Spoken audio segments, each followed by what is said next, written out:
Glória a Deus. Te convido, você que abriu o seu smartphone e ainda ficou em Marcos 10, você que já fechou a Bíblia, a voltar em Marcos 10. Nós leremos a partir do versículo 35. Marcos, capítulo 10, a partir do versículo 35.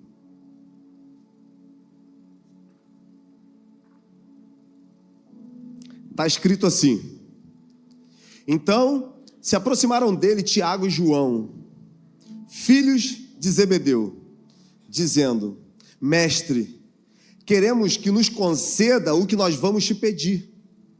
Jesus lhes perguntou: Que quereis que vos faça? Eles responderam: Conceda-nos que na tua glória nos assentemos, um à tua direita, o outro à tua esquerda. Jesus lhe disse: Vocês não sabem o que estão pedindo. Vocês podem beber o cálice que eu bebo? Vocês podem ser batizados com o batismo que eu serei batizado? Responderam: Podemos. Jesus, porém, lhes disse: Em verdade, vós bebereis o cálice que eu vou beber, e sereis batizado com o batismo com que eu sou batizado. Mas assentar-se à minha direita ou à minha esquerda não compete a mim concedê-lo. É para aqueles a quem já está reservado. Quando os outros 10 ouviram isso, começaram a se indignar contra Tiago e João. Mas Jesus, chamando-os a si, lhes disse: Sabeis que os que são considerados governantes dos gentios, eles são os senhores, e os grandes exercem autoridade sobre os menores. Entre vós não será assim. Antes, aquele que quiser ser grande, esse terá que servir. E quem entre vós quiser ser o primeiro, será servo de todos. Pois o Filho do Homem não veio para ser servido, mas para servir e dar a sua vida em resgate de muitos. Glória a Deus, até aqui. Hoje nós vamos iniciar uma nova série de mensagens. O tema que nós vamos trabalhar durante o mês de abril é o poder de servir. E eu carinhosamente pedi para nossa galera, nossos voluntários do Criação, para colocar uma frase que tem nos norteado, uma frase que tem sido muito falada para todos os nossos voluntários, que é: servir não é algo que nós fazemos, servir é parte de quem somos. Se nós verdadeiramente desejamos viver o Evangelho, se existe dentro de nós o desejo de viver o reino de Deus, necessariamente nós teremos que entender que servir tem que fazer parte da nossa existência. Servir não é simplesmente uma atitude de trabalho. Servir não é algo que eu simplesmente faço. Servir é uma atitude de amor. Servir é eu cumprir o mandamento e seguir os passos do nosso mestre, aquele que nos inspira, aquele que deixou um caminho para nós seguirmos. O pecado teve um efeito devastador na humanidade. O pecado destruiu as duas principais relações do homem. A primeira relação que o pecado destruiu foi a nossa relação com Deus. A segunda relação foi a nossa relação homem com homem. Você sabe que todas as tardes Deus ia pessoalmente conversar com Adão e Eva no jardim. A partir do momento que eles pecam, agora vem um jugo de condenação sobre eles. Agora eles já não podem estar na presença de Deus e eles são exclusos do jardim. Essa é a primeira ruptura que acontece. Fora do jardim, nós vamos ver Caim matando Abel. Agora, nós vamos ver a segunda grande ruptura. Só que a primeira grande ruptura, a relação do homem com Deus, ela vai ser restaurada a partir do sacrifício de Jesus Cristo. Mas como nós podemos restaurar essa segunda relação? Certa feita, um judeu, perito da lei, um mestre, vai até Jesus com a intenção de surpreendê-lo, com a intenção de causar desconforto àquilo que ele estava ensinando, e faz uma pergunta. Ele diz: bom mestre, o que nós temos que fazer para herdar a vida eterna? Se você ler o Novo Testamento, você vai perceber que diversas pessoas fazem esse mesmo questionamento a Jesus. Eu li o jovem rico, eu poderia falar de Nicodemos em João, no capítulo 3, e eu agora vou falar desse perito da lei que faz essa mesma indagação. O que nós podemos fazer para entrar no reino dos céus? Essa pergunta, naquele momento, teve a intenção de colocar Jesus numa situação desconfortável. Jesus então vira para aquele homem e faz uma pergunta. Rotineiramente, Jesus ele não responde de uma forma direta. Ele responde com uma outra pergunta. E Jesus pergunta: o que a lei diz? Aquele homem então vai falar que a lei se baseia praticamente em duas colunas. A primeira é o amor a Deus acima de todas as coisas.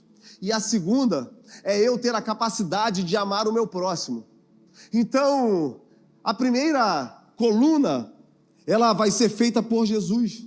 Mas a segunda, sou eu que tenho que fazer. E como eu posso amar o meu próximo? Como eu posso amar pessoas que eu não conheço? Porque não é simplesmente amar, é amar como eu me amo. É tratar essas pessoas como eu quero ser tratado. Toda a lei se resume nessas duas questões. Tudo aquilo que nós fazemos, no evangelho que nós vivemos, vai se resumir nessas duas questões. Se verdadeiramente eu amo a Deus, e se eu amo o meu próximo. E a forma que eu tenho mais simples para amar o meu próximo como eu me amo é servindo ele. É tratando ele da mesma forma que eu quero ser tratado.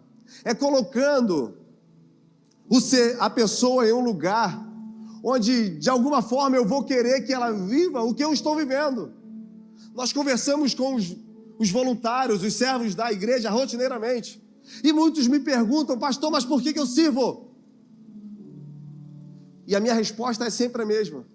Porque existe um desejo no seu coração que as pessoas que entrarem nesse lugar tenham uma experiência com Deus, que elas vivam o novo, que elas encontrem as respostas, que elas sejam preenchidas por esse amor. E agora nós vamos participar disso. Nós vamos fazer parte do que Deus está fazendo na vida dessas pessoas, servindo elas, desejando que de alguma forma elas sejam iluminadas para esse evangelho da mesma forma que nós somos. Porque se eu encontrei o sentido para a minha vida, se eu encontrei a casa do pão, necessariamente eu vou desejar que as pessoas ao meu redor também encontrem. E isso é poderoso demais, irmãos. Nós temos ouvido diversos testemunhos daquilo que Deus está fazendo através de pessoas comuns, pessoas que estão rotineiramente colocando-se à disposição, e Deus tem feito grandes coisas. Deus tem verdadeiramente propagado o evangelho, não através de palavras ditas por essas pessoas, mas através de atitudes de amor. São homens e mulheres que são cartas escritas pela própria mão de Deus, que ressignificaram a sua história e agora estão sendo lidas, estão sendo observadas. E o bom perfume de Cristo tem exalado através da vida desses servos, desses homens e mulheres. apaixonados por Jesus. Essa é a parte mais fácil. A parte mais difícil é o próprio Espírito Santo que faz. O texto que lemos, Jesus está saindo da Galileia e está indo em direção a Jerusalém. A Páscoa se aproxima. Ele sabia que ele estava caminhando para a consumação de todas as profecias do Antigo Testamento. Ele estava caminhando para Jerusalém. E esse caminho iria levá-lo direto para um propósito. Direto para a cruz. Então, no caminho, ele chama os 12. E ele começa a dizer aquilo que iria acontecer. Ele começa a dizer, olha, nós estamos indo para Jerusalém. Convém que o Filho do Homem seja entregue na mão dos líderes da lei. O Filho do Homem vai ser entregue ao sumo sacerdote. Ele vai ser entregue aos gentios. Vai ser humilhado. Irão cuspir nele. Zombarão. E ele vai ter um encontro com a morte. Mas não se preocupem. No terceiro dia, ele vai ressuscitar. Eu queria que você imaginasse agora, você com Jesus caminhando. Indo em uma direção que ele mesmo te chamou para ir. E no caminho ele começa a falar essas palavras para você. Olha, eu estou indo para a cruz. Eu estou indo para um caminho de crucificação. Eu estou indo cumprir aquilo que meu pai determinou que eu fizesse. Eu vou ser humilhado. Eu vou ser exposto. Eu vou ser vilipendiado. Eu vou ser maltratado. Eles vão cuspir em mim. Eles vão me colocar numa cruz, eu vou morrer. Mas ao terceiro dia eu vou ressuscitar. Depois dessas palavras de Jesus, o que você falaria para ele? O que você falaria para Jesus depois de ouvir tudo aquilo que aconteceria? Tiago e João, os 2 filhos de Zebedeu, diante dessas afirmações de Jesus, resolvem fazer um pedido. Eles chamam Jesus e, de uma forma até infantilizada, perguntam: mestre, nós vamos te fazer um pedido. Nós podemos te pedir, mas você tem que aceitar. Nós queremos que você aceite. Quando você estiver na sua glória, permita que um sente à direita e outro à esquerda. Eu imagino Jesus ouvindo isso daqueles homens. Homens que passaram 3 anos com ele. Homens que viram milagres acontecendo. Homens que viram mortos ressuscitando. Homens que ouviram ensinamentos preciosos sobre o reino dos céus. Homens que aprenderam na prática coisas que nenhuma escola seria capaz de ensinar. Jesus olha para aqueles homens e afirma: vocês não sabem o que vocês estão pedindo. O desejo de Tiago e João era que de alguma forma eles fossem reconhecidos. Porque sentar à direita significava que ele seria o segundo. E sentar à esquerda significava que ele seria o terceiro. Enquanto Jesus estava falando de coisas espirituais, enquanto Jesus estava falando de projeto, propósitos dos céus, aqueles homens estavam preocupados com aquilo que eles iriam conquistar aqui na terra. É como se eles não tivessem entendido o propósito da vinda de Jesus a esse tempo. Aquele tempo. É como se eles não tivessem entendido o porquê o Deus Filho encarnou em forma humana e veio a essa terra. Mas aquela não tinha sido a primeira e nem seria a última vez que esse questionamento seria feito ao mestre. Era muito comum aqueles homens se preocuparem com posições. Era muito comum aqueles homens se preocuparem com aquilo que eles conquistariam, porque eles estavam focando naquilo que Jesus poderia fazer só naquele tempo. Eles estavam focando naquilo que Jesus poderia conceder a eles. É perceptível, e até de uma forma egoísta, que eles não estavam preocupados com aquilo que iria acontecer a Jesus. Eles estavam preocupados com qual benefício eles poderiam ter através de uma relação com Jesus. Irmãos, isso é muito comum nas nossas vidas. Não existe problema nenhum em nós desejarmos milagres, porque nós temos um Deus de milagres. Não existe problema nenhum nós desejarmos viver de uma forma próspera, porque o nosso Deus é próspero. Não existe problema nenhum em nós sonharmos projetos, sonhos, porque nós temos um Deus que realiza sonhos, que impulsiona projetos. O grande problema é quando nós limitamos Deus àquilo que Ele pode fazer nas nossas vidas, e a nossa relação com Ele se baseia apenas naquilo que Ele pode nos dar. João capítulo 6, Jesus tinha multiplicado os pães e os peixes.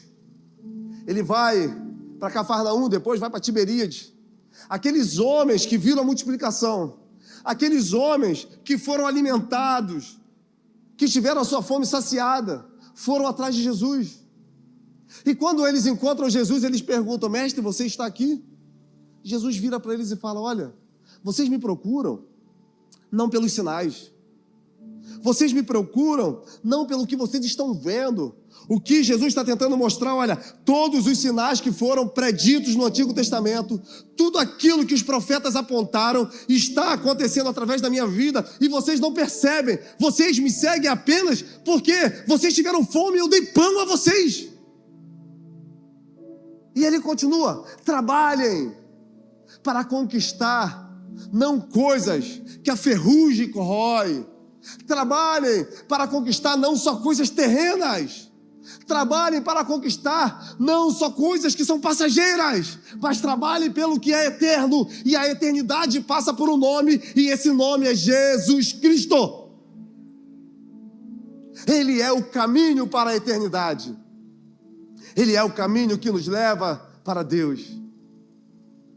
Aqueles homens, eles não tinham conseguido ainda entender, mesmo diante de tantos ensinamentos, que o que Jesus tem para oferecer aqui ainda é muito pouco considerado ao que Ele tem para nos oferecer na eternidade. Porque lá nem olhos viram, nem ouvidos ouviram, jamais penetrou no coração do homem aquilo que é importante aqui, ouro. Lá nós pisaremos em cima. Aquilo que nós entregamos a vida aqui para conquistar, lá não valerá de nada, porque a nossa maior riqueza estará sempre na pessoa de Jesus Cristo. A nossa riqueza estará sempre em poder passar a eternidade ao seu lado. E Jesus fala: olha, vocês não sabem o que vocês estão pedindo. Vocês são capazes de beber o cálice que eu vou beber? Vocês serão capazes de passar pelo batismo que eu serei batizado? Jesus não está falando de um batismo de João Batista. Jesus está falando da crucificação. Jesus não está falando do cálice que transborda na presença dos inimigos. Jesus está falando do cálice da ira de Deus, que irá cair sobre ele na cruz do Calvário, para que a nossa vida fosse ressignificada, para que nós pudéssemos ter a oportunidade de viver uma nova história, para que nós pudéssemos novamente ter um encontro com o nosso Pai.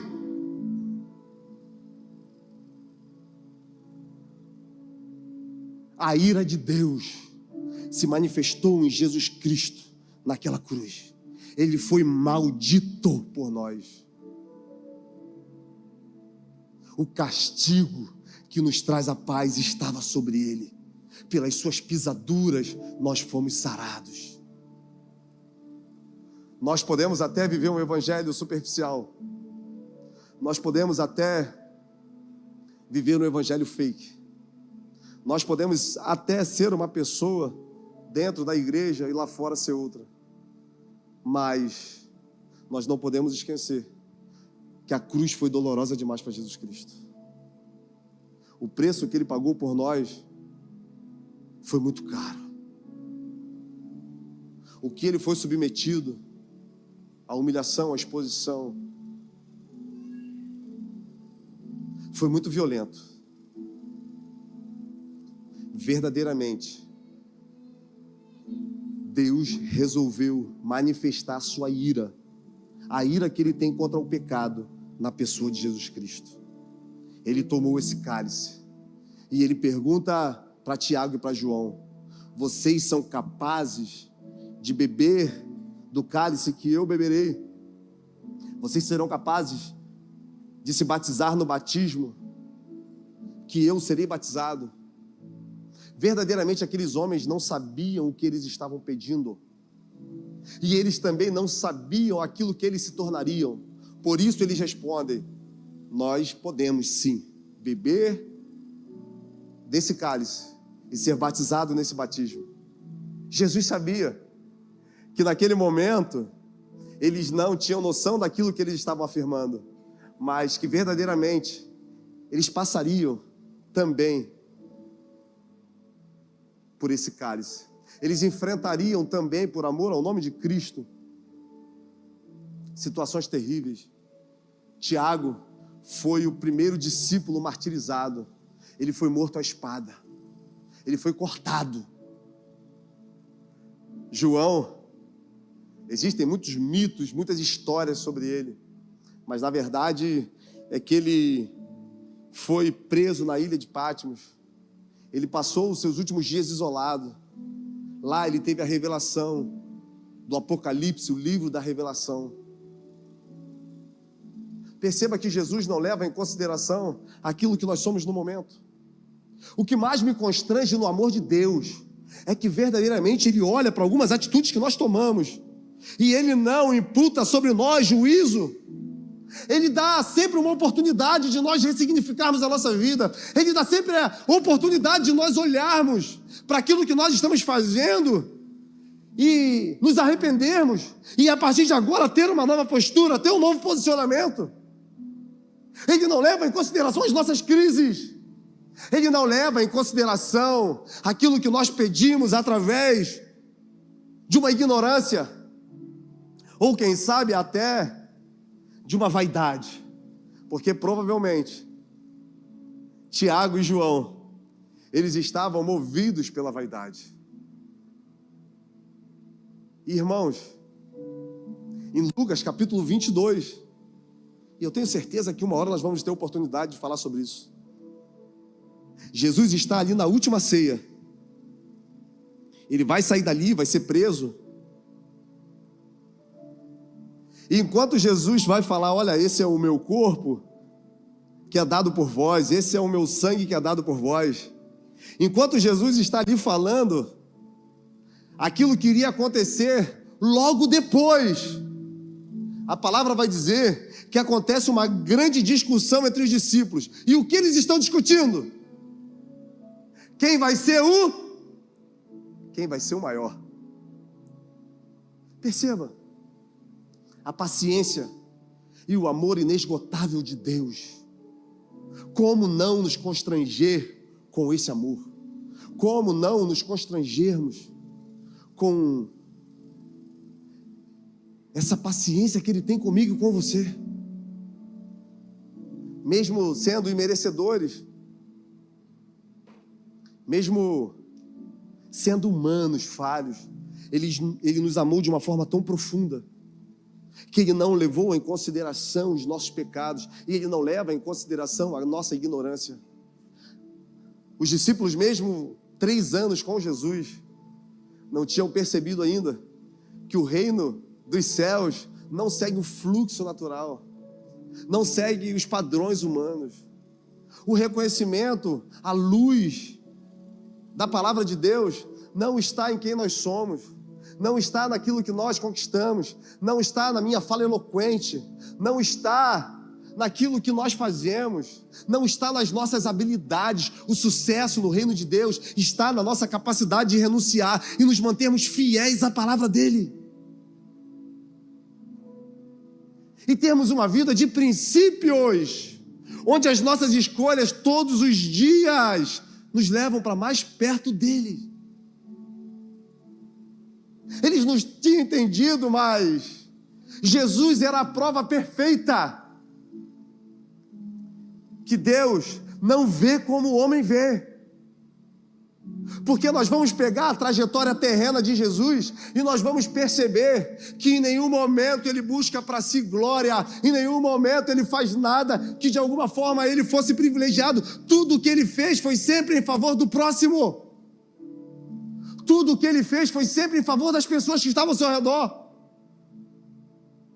Verdadeiramente ele pregava sobre um reino que não é nesse mundo, é o reino vindouro.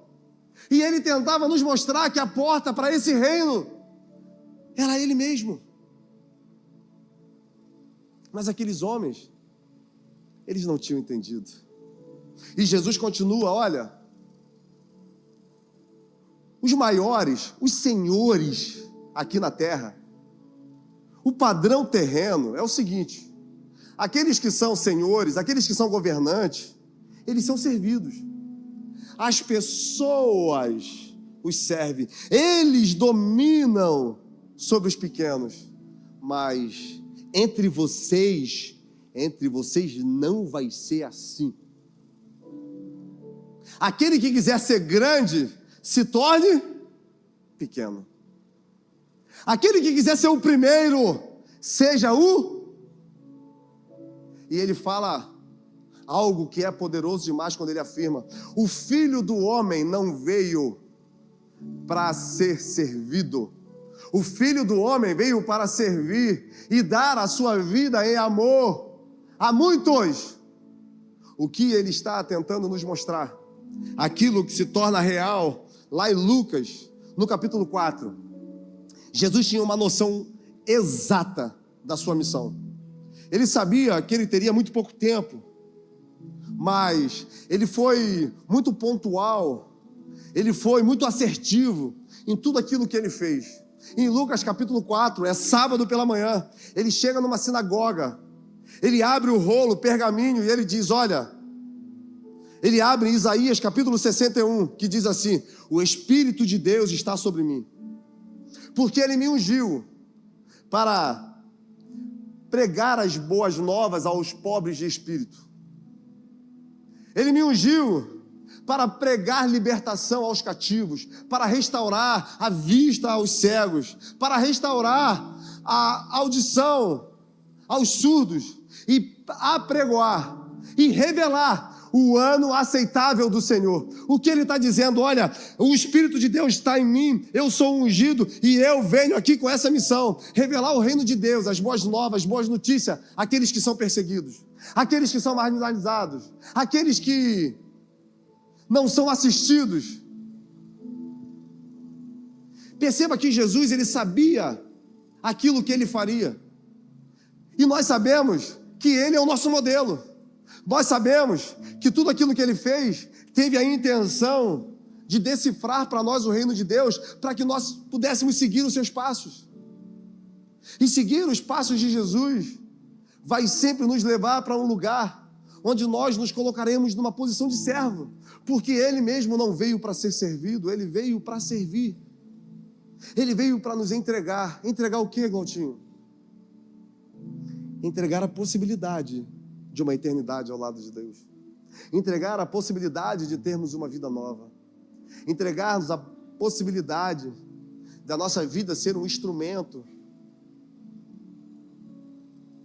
onde Deus nos use para impactar as vidas das pessoas que estão ao nosso redor. o poder do servir, e servir é algo espiritual, porque tudo aquilo que nós fazemos vai ter sempre uma intenção, que é revelar Jesus Cristo. Filipenses capítulo 2, uma das cartas mais lindas do apóstolo Paulo, ele vai falar, olha, tende em vós o mesmo sentimento que houve em Cristo Jesus. Mesmo sendo Deus, não teve por usurpação ser igual a Deus, mas antes esvaziou-se da sua glória e tomou forma humana, tomou forma de servo e foi obediente até a morte de... Perceba que Paulo primeiro fala de um Deus que está assentado no trono, um Deus que é glorioso, um Deus que é majestoso, e ele vai dizer que esse Deus, mesmo tendo isso tudo, ele resolve abrir mão de quem ele era e tomar forma humana, e tomar forma de servo. O que Paulo está tentando mostrar para a gente? Jesus vai de Deus a um escravo de todos, a um homem que dedicou a sua vida ao servir, que dedicou a sua vida ao próximo, que teve a capacidade de nos olhar de uma forma que ninguém nunca olhou, que acreditou em mim e em você de uma forma que ninguém nunca acreditou, que viu aquilo que ninguém viu.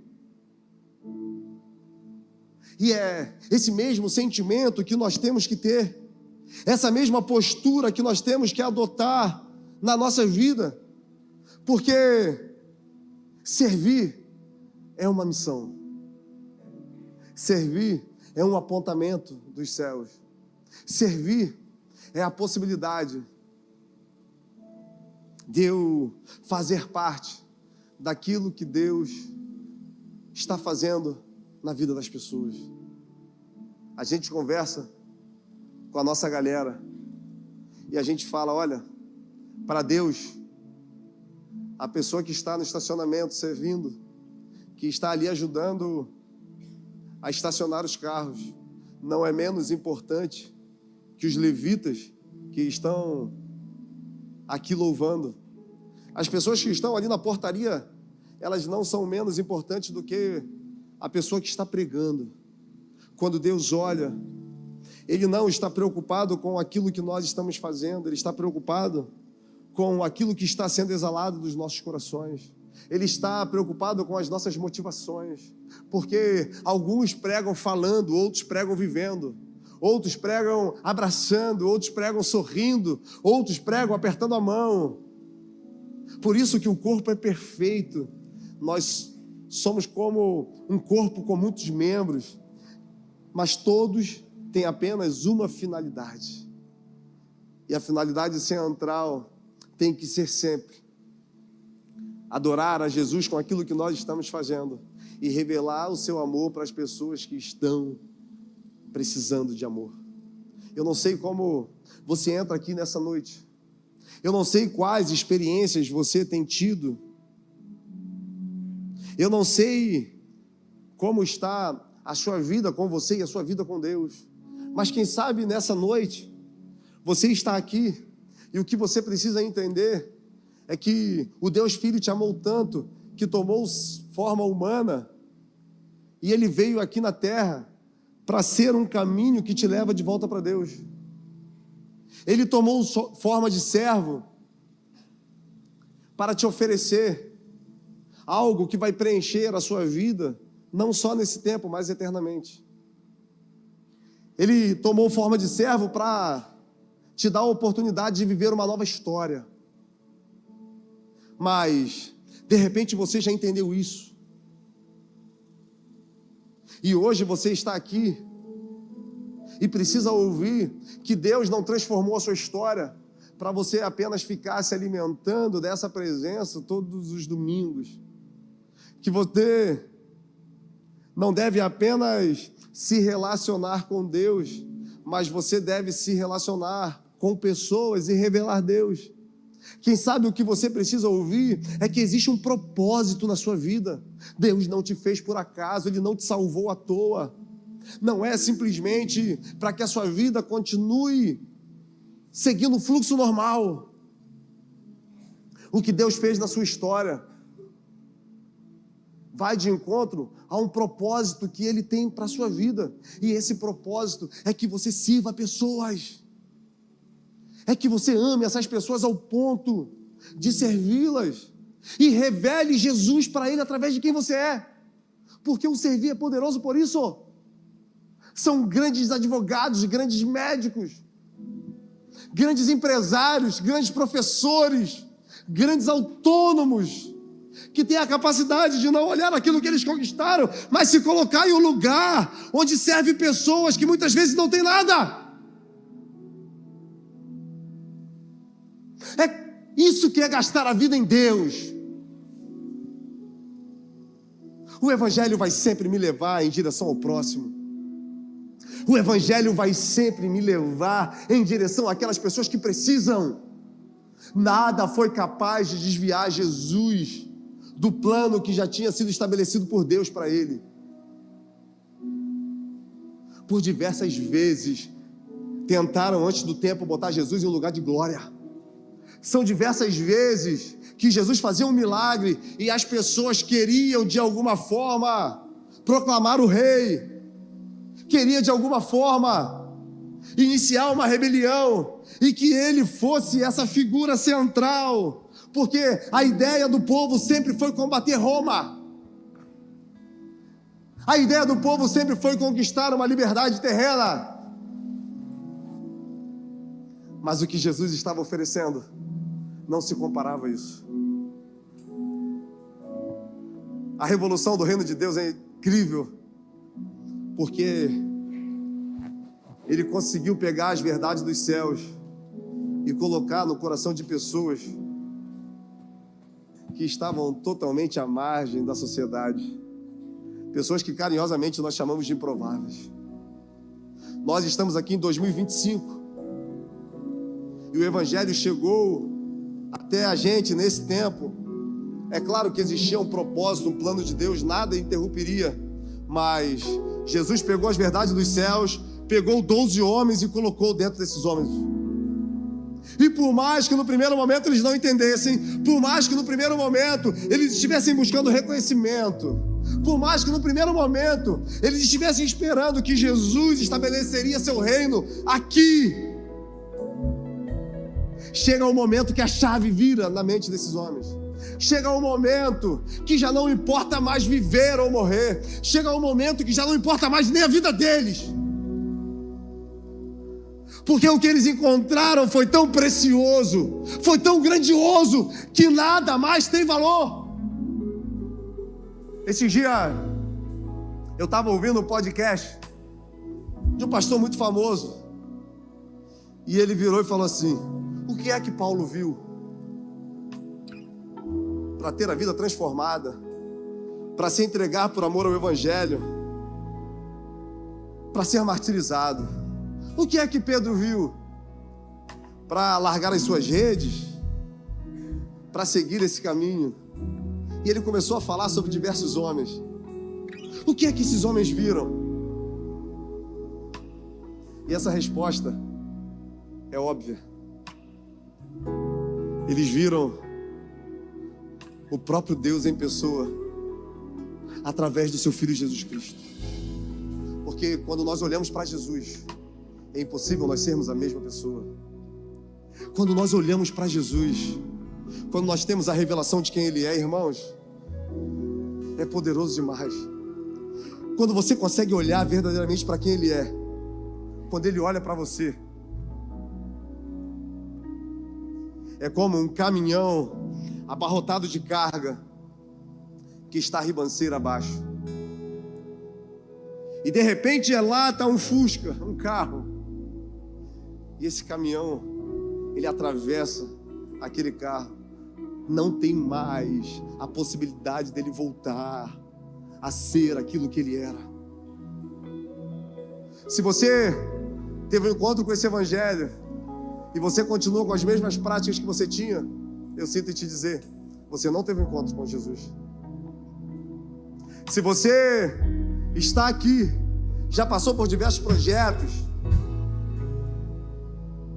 já trabalhou em diversas áreas, já até pregou, já até cantou, já fez tudo.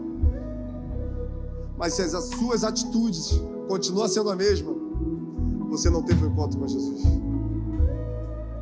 Se a sua vida não mudou, se as suas relações não foram restauradas, se a sua mente não foi renovada, se as suas atitudes não foram transformadas, você ainda não teve um encontro com Jesus Cristo. Porque o encontro com Jesus é poderoso demais. O encontro com Jesus muda tudo, muda quem somos. Mas pastor, você não sabe a minha vida. Realmente eu não sei. Mas eu conheço um Deus que te ama de uma forma tão profunda. E por que nós entramos com essa mensagem, o poder de servir? Porque em breve nós estaremos comemorando a Páscoa. No calendário comercial, aquele coelhinho que coloca ovo de chocolate. Mas nós sabemos aquilo que foi feito por amor a nós. Nós sabemos que o Filho de Deus morreu, mas Ele ressuscitou no terceiro dia. Nós sabemos que hoje Ele está à direita do Deus Pai, que Ele é o nosso advogado. Nós sabemos que o seu amor é tão avassalador, é um amor tão violento, que nos comprou com preço de sangue. Tiago e João não tinham entendido, os discípulos não tinham entendido, por isso eles estavam brigando por posições, por reconhecimento.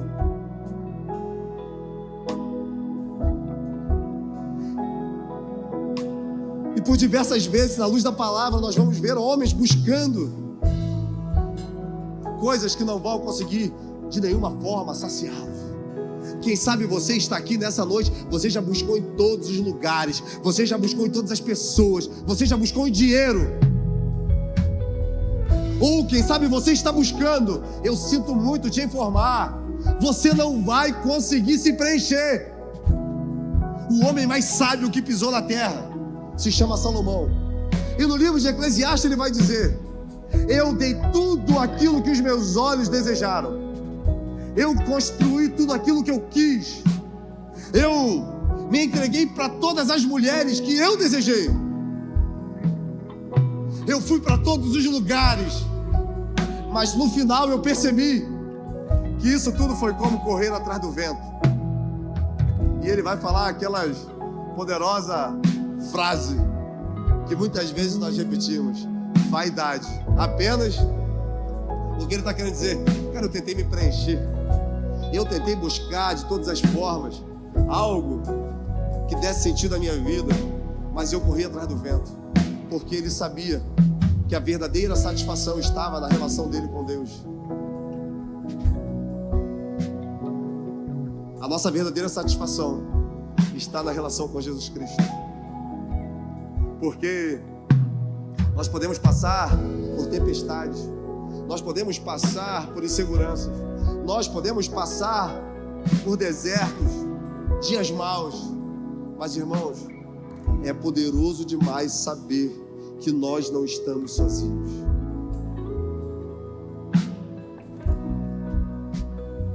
Porque Ele prometeu que estará conosco até a consumação dos séculos. E eu queria carinhosamente te convidar a se levantar. Moisés foi um homem que nasceu com um propósito: ser o libertador do povo de Deus. Só que ele passou por muitas coisas. Ele assassinou um homem, ele foi para o deserto, ele estava 40 anos no deserto. Eu imagino Moisés ali já acostumado com aquela vida, cuidar das ovelhas do seu sogro Jetro, quando de repente ele está no Monte Horebe. De repente ele está ali cuidando das ovelhas e ele percebe uma sarça que fumega e não queima, e ele se sente atraído para aquele lugar. E a palavra vai dizer que primeiro Deus manda ele tirar as sandálias dos pés, porque aquele lugar é sagrado. E depois Deus fala para ele: olha, eu tenho visto a aflição do meu povo. ouvido um clamor e eu resolvi libertá-lo. Você pode achar que o que está acontecendo diz apenas ao povo, mas perceba que um homem nesse momento também está sendo reinserido no propósito.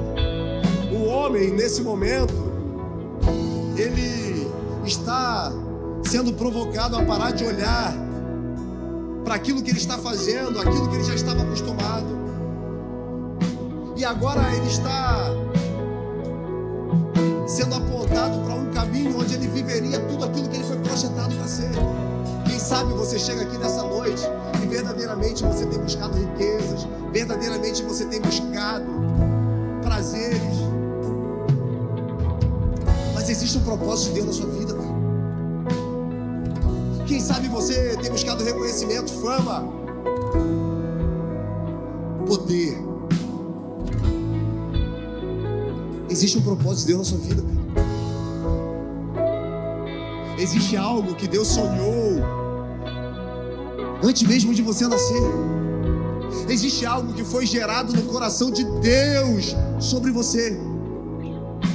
E a forma mais fácil e comum de você se reinserir nesse propósito é, primeiro, você amar a Deus, você olhar para Ele, você dizer sim, e depois você servir o seu próximo.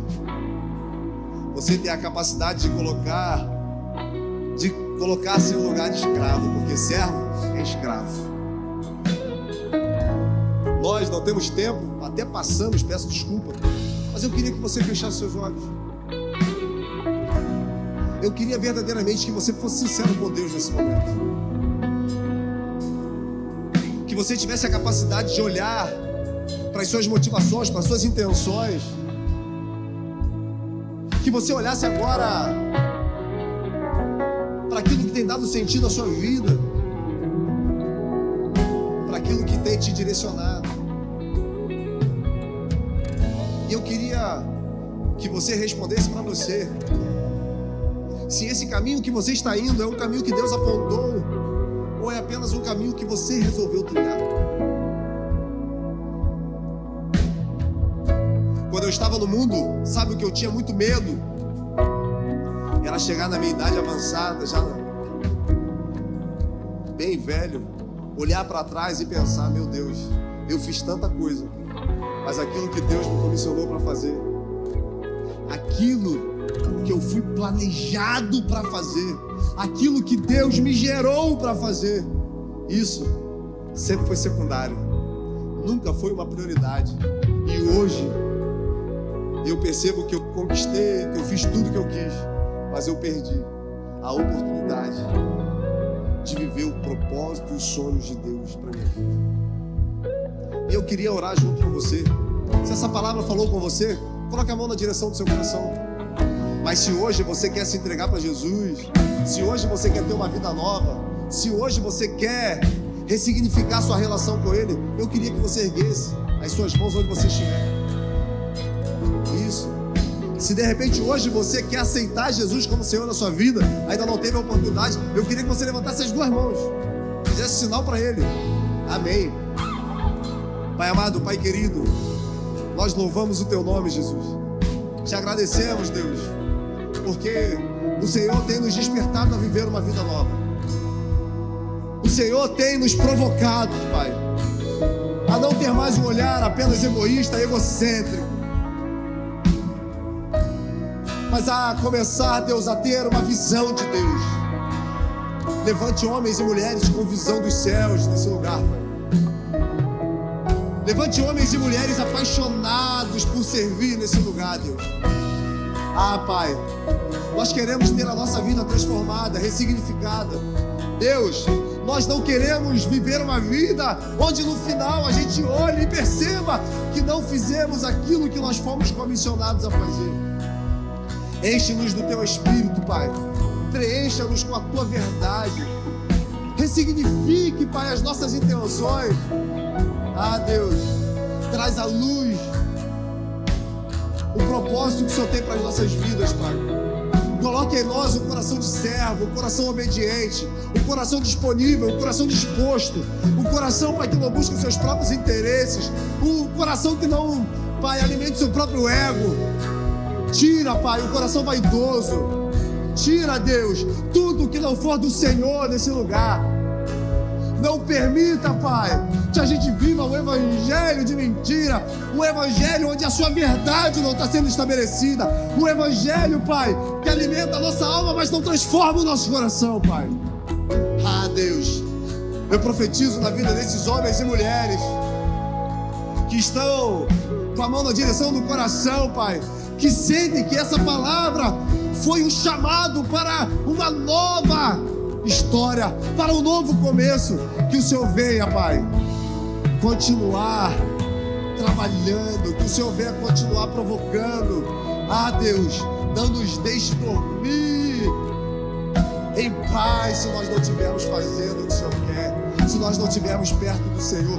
Nos atraia verdadeiramente, nos leve para um lugar onde o Senhor seja suficiente nas nossas vidas. Ah, Deus, tira, Pai, qualquer intenção que não seja colocá-lo no trono de glória das nossas vidas, Pai, porque nós profetizamos que uma nova geração de servos, uma nova geração de homens e mulheres dispostas a servir e viver tudo aquilo que o Senhor tem, está se levantando, e através dessa geração, pessoas serão alcançadas, impactadas, transformadas pela verdade, e a verdade é Jesus Cristo.